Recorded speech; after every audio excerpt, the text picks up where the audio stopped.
So we're on part two. You might hear the bell in the background. Is actually 2 floors above me in the mill. This mill dates to 1826.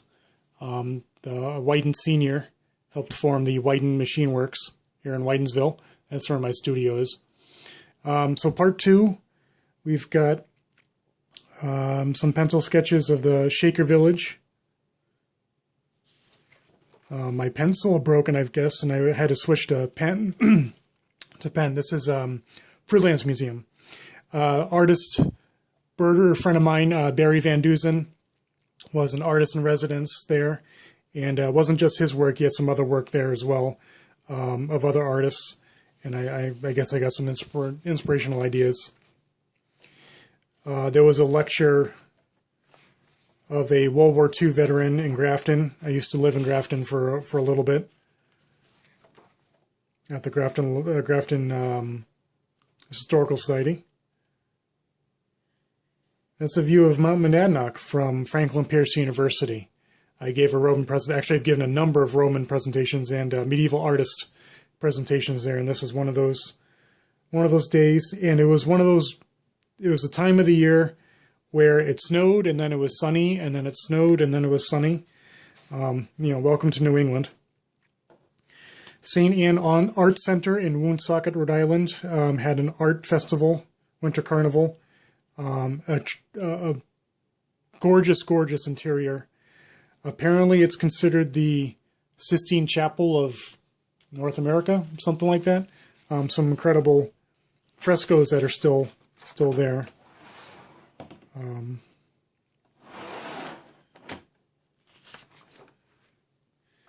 Panofsky. Oh, there's a fellow in Upton, Massachusetts. Trying to remember the name. It'll come to me. He buys and sells actual fine artwork. So we're talking. He's an expert on Chagall. Also has some Salvador Dali drawings. He also had a bunch of Albrecht Dürer and some Rembrandts. So he took me through. He also took Andrew Weiner. That's his name. Spatewood Galleries. Yeah, there it is, right there on the top. He had at the time the entire collection of Francisco Goya's Miseries of War. It took a lot to get through that entire series. It was just heart-wrenching and enraging. But the artwork, of course, is Francisco Goya's incredible aquatint etcher. Right here at the studio, right outside the door, I had a merganser show up and puttered around for a while. This is 2011, January 9th. I went to a lecture at the Grafton, what's it called?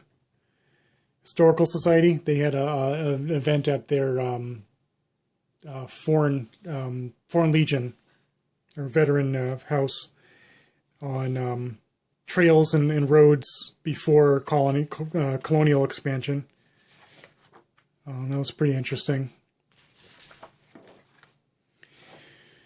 Trying to work on layers of pen and ink, or pencil and ink, with gradations. Barred owl, I think just doodling. More lectures.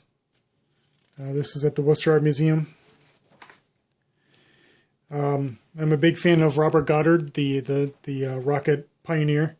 I did a book report on him in elementary school, and once I learned that he was local, I thought that was really, really cool. So a couple years later, many years later, I was just goofing around with ideas for logos for a fictitious company if he had stayed in Massachusetts, perhaps.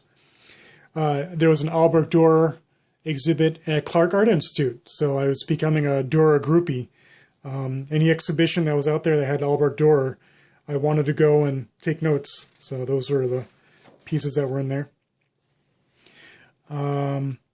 Catherine Hamilton, who's now out there on Facebook, an amazing artist. She had a small exhibit at the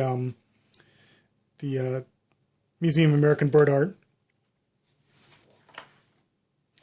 Dura Europus. A little bit of explanation. The Higgins Armory Museum had a couple of pieces that Yale University had excavated at the Dura Europus site in the 1940s, I believe. And they were loaned to Higgins Armory until about 2004. No, maybe a little bit later than that. I think it was 2006. But either way, Yale University collected all of their artifacts and they put everything back together that they'd excavated into a massive exhibition that's now at Yale University. But it went on tour and it came to Boston College. And they have the shield. So if you're a Roman living historian or a Roman enthusiast, this is the shield that basically everybody copies, dimensions-wise and construction-wise. And it's just covered in this very ornate painted decoration. Some of the ballista bolts from the Dura Europus siege from about 250 AD. And the horse barding, horse scale armor for a cataphractus, a Roman cavalryman who was fully covered in scale or mail armor, and the horse had an apron of scale armor. Higgins Armory had the entire horse barding on display, and it was, as far as I know, the only known such armor in existence. So it was really great to have that on display at Higgins. A Sassanidian helmet, some other Roman pieces, Roman belt pieces with the cornucopia, twisting cornucopia, kind of like a Triskelion. Notes of a list of holidays, list of special events in the Roman calendar. Basically, every day you've got a new god or goddess to venerate, something else to venerate. That's the Roman way. Some more notes, random notes. Back at Scituate Lighthouse. This is June 2011. I'm a huge Boston Bruins fan, ice hockey fan, and they won the cup, the Stanley Cup, so I was very, very excited. And this is that same school that I went to the year before, earlier in the book. So in celebration, I went out there and drew the lighthouse again. Mechanic Exercises of the Whole Art of Printing by Joseph Moxon is the preeminent handbook on how to do letterpress printing from the 18th century. Gary Gregory had now moved his printing press to the north end, both of his presses. His original 1740s wooden rolling press for etchings and engravings, and his 1940s build of a common press built by Colonial Williamsburg. And he established himself in the north end as the printing office of Veeds and Gill. Since then, we've moved to Faneuil Hall. And I was working on some Fraktur inspired by Albert Dürer. I was initially going to do an engraving on printer's type metal, on lead type, cast into a block, which is what Paul Revere did here for the Boston Gazette paper that he was involved with, and that the printing office of Veeds and Gill actually printed. So just taking some more notes. I believe I went to a exhibit at somewhere, I think it was in Watertown. Some more design things that pop in my head. Along the Mumford River. So this is further upstream from where I am at my studio. This is further down on Douglas Road. Squinting my eyes and trying to look down. Oh no, is this the other direction? No, this is the other direction. This is by the public works, the public facility down there on the other side of the river. They replaced the bridge around this time. And this is a view of the mill. So I'm My studio's in here. They have a nice cupola on this mill. It was recently restored when they redid the mill for Alternatives Unlimited. They restored the bell, put it back in the cupola. I had some ideas for a printing station. I think this is just before I got my my Dick Blick 906 etching rolling press.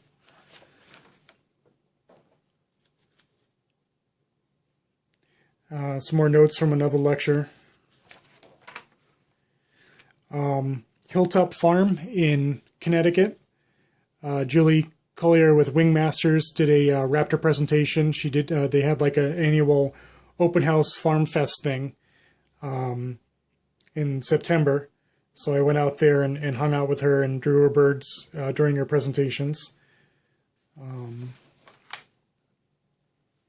And then I went out to the Cloisters Museum out in New York City with some good friends of mine. I would love to go back. It's a wonderful museum. Some views of the outside there. Some more notes on various things. We went to the Met for like 5 seconds. We busted through there. That you might recognize this lady from book number 3. Another Mass Audubon show. Just some quick notes. And steampunk was becoming a thing, and I've always been fascinated with Macon and Shenandoah, the two airships that there were carrier airships, carry aircraft in them. Unfortunately, both of them were lost to storms, but the idea of having a flying aircraft carrier is pretty neat. I did end up doing a technical drawing idea for a smaller, kind of like a scout ship sort of thing, and it's been seen at Arigia, the science fiction convention in Boston, once or twice.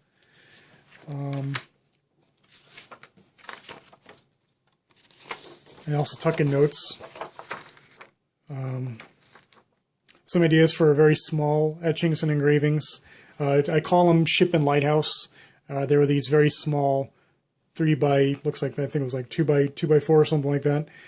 Business card sized zinc plates that I engraved, so you're technically supposed to really etch them with acid, but I resurfaced those plates, so now the prints are extremely limited, and I always thought about redoing them again. I never got around to it, but I'd still think about it now and then. And some more goofy play with flying aircraft carriers. And that's it for this book.